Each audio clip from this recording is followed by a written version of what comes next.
Never have I witnessed such sincere hospitality and overwhelming spirit of true brotherhood as it is practiced by the people of all colors and races here in the ancient Holy Land, the home of Abraham, Muhammad, and all the other prophets of the Holy Scriptures.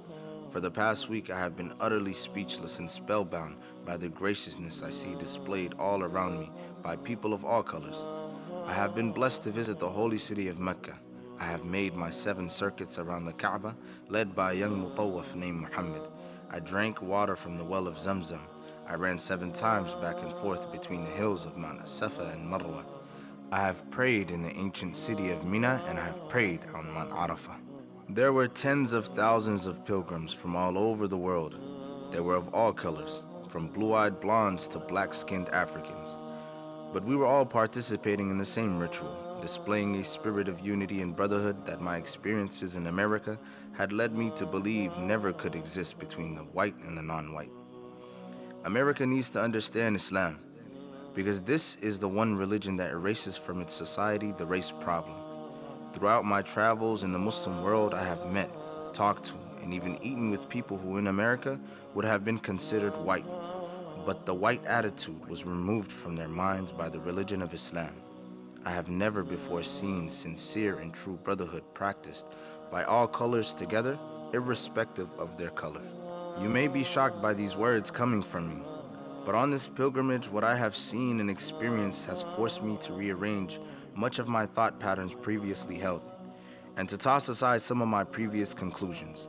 This was not too difficult for me. Despite my firm convictions, I have always been a man who tries to face facts and to accept the reality of life as new experience and new knowledge unfolds it. I have always kept an open mind, which is necessary to the flexibility that must go hand in hand with every form of intelligent search for truth. During the past 11 days here in the Muslim world, I have eaten from the same plate, drunk from the same glass, and slept on the same bed or on the same rug, while praying to the same God with fellow Muslims, whose eyes were the bluest of blue, whose hair was the blondest of blonde, and whose skin was the whitest of white. And in the words and in the actions and in the deeds of the white Muslims, I felt the same sincerity that I felt among the black African Muslims of Nigeria, Sudan, and Ghana. We were truly all the same brothers, because their belief in one God had removed the white from their minds, the white from their behavior, and the white from their attitude.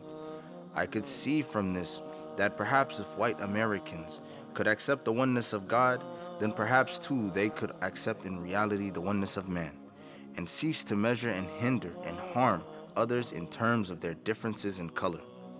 With racism plaguing America like an incurable cancer, the so-called Christian white American heart should be more receptive to a proven solution to such a destructive problem.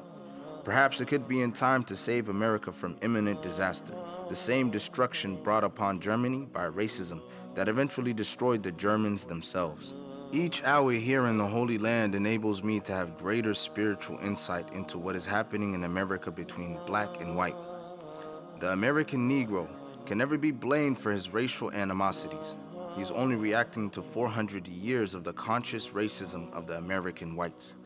But as racism leads America up the suicide path, I do believe, from the experiences that I've had with them, that the whites of the younger generation in the colleges and universities will see the handwriting on the walls, and many of them will turn to the spiritual path of truth, the only way left to America to ward off the disasters that racism inevitably must lead to. Never have I been so highly honored. Never have I been made to feel more humble and unworthy. Who would believe the blessings that have been heaped upon an American Negro? A few nights ago, a man who would be called in America a white man, a United Nations diplomat, an ambassador, a companion of kings, gave me his hotel suite, his bed. Never would I have even thought of dreaming that I would ever be the recipient of such honors. Honors that in America would have been bestowed upon a king, not a Negro. All praise is due to Allah, the Lord of the worlds. Sincerely, Al-Hajj Malik Al-Shabazz.